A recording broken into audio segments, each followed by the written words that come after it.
Good morning. Today is Wednesday, April 23rd. This is Wake Up with KERA News, and I'm Andrew Garcia.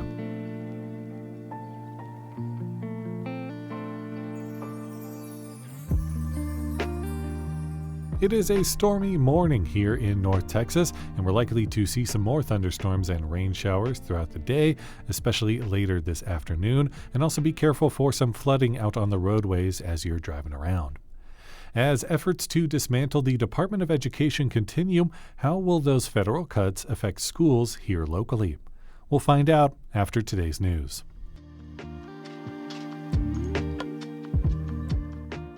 Early voting has begun in North Texas for general elections.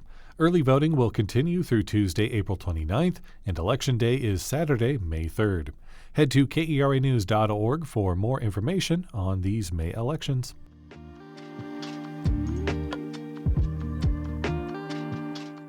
The victims gave impact statements yesterday after the man who killed 23 people at an El Paso Walmart was sentenced. The gunman, Patrick Crusius, pleaded guilty Monday to avoid the death penalty. He received 23 life sentences without the possibility of parole.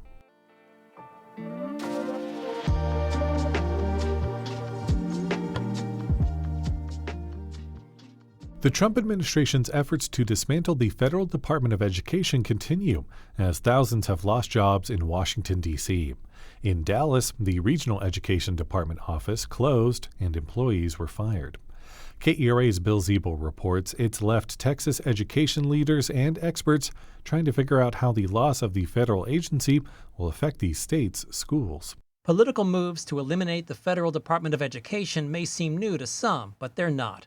The Republican goal goes back decades. This has been rumored by several previous presidents. It was actually in Reagan's plan way back. Former Dallas ISD Superintendent Michael Hinojosa, now a consultant, says President Ronald Reagan, who served through most of the 1980s, wanted smaller government. One of his targets was the newly established Education Department. Hinojosa says the department survived Reagan, but President Trump's efforts are more effective. I was shocked at how quickly he moved, even though he has no authority. This is a congressional law passed in 1979 that Congress has to deal with. But by removing people immediately, it stymied the whole organization. Education Secretary Linda McMahon has said the whole organization's bloated and needs to be more efficient. The administration says it'll hand services over to states and other federal departments. Budgeted at $268 billion last year, the department does not teach kids or run schools. It distributes college loans and funds programs so students can overcome learning obstacles. Title IX, for example, funds equal access to school athletics. Title III helps English language learners. Dallas ISD last year got $94 million in Title I funds that help low-income students, and most students in the district qualify.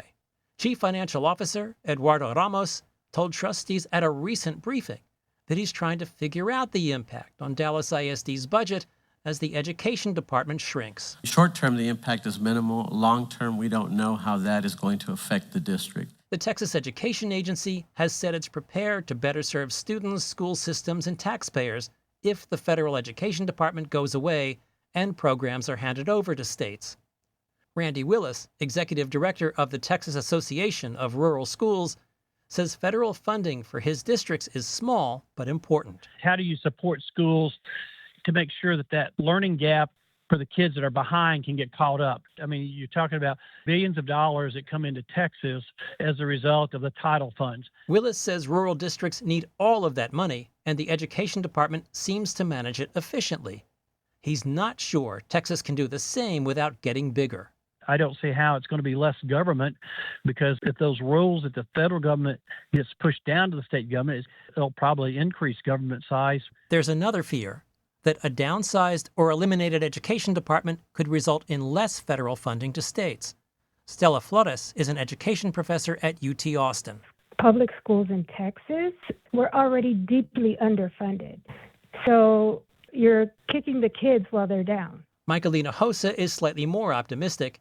He says the TEA saw this coming and is better able than many states to take on new responsibilities. As long as formulas remain the same, Hinojosa says districts will get title money promised them.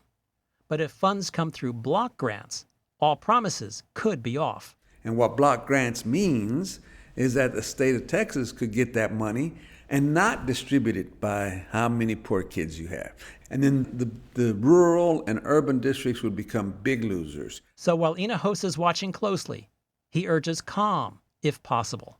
It's a lot of noise, and I understand people being scared because this is very traumatic. My advice to them is don't panic just yet. Hinojosa expects this will all keep playing out over many months and in many courts through a lot of litigation.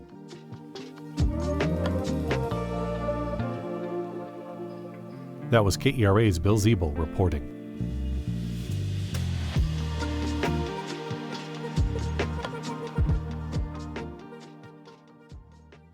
The Dallas Stars will take on the Colorado Avalanche tonight in Denver for Game 3 of their first-round playoff series. The teams are tied 1-1. Game time is at 8:30. And the Texas Rangers grabbed a win against the Athletics last night. They'll both continue their series tonight at 9. Taste Addison celebrates its 30th anniversary this weekend in Addison Circle Park. In addition to food and music, the festival also showcases the arts during its 3-day run. Enjoy a sip and stroll art walk with more than 30 curated artists and artisans, a new painted sign installation by Fernando Oliveras, and the Kindred Jazz Band performs while silk aerialists spin through the air. Find more information and some other fun things to do at kera.org/calendar.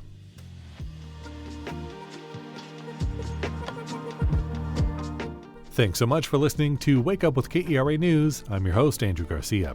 This show is produced and edited by Shardae White and Bekah Morr. For more news in your inbox, visit kera.org/wakeup.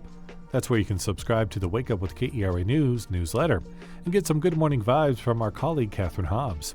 Connect with us on Facebook, Instagram, and TikTok. We're at KERATX. Have a great day, stay dry, and we'll see you tomorrow.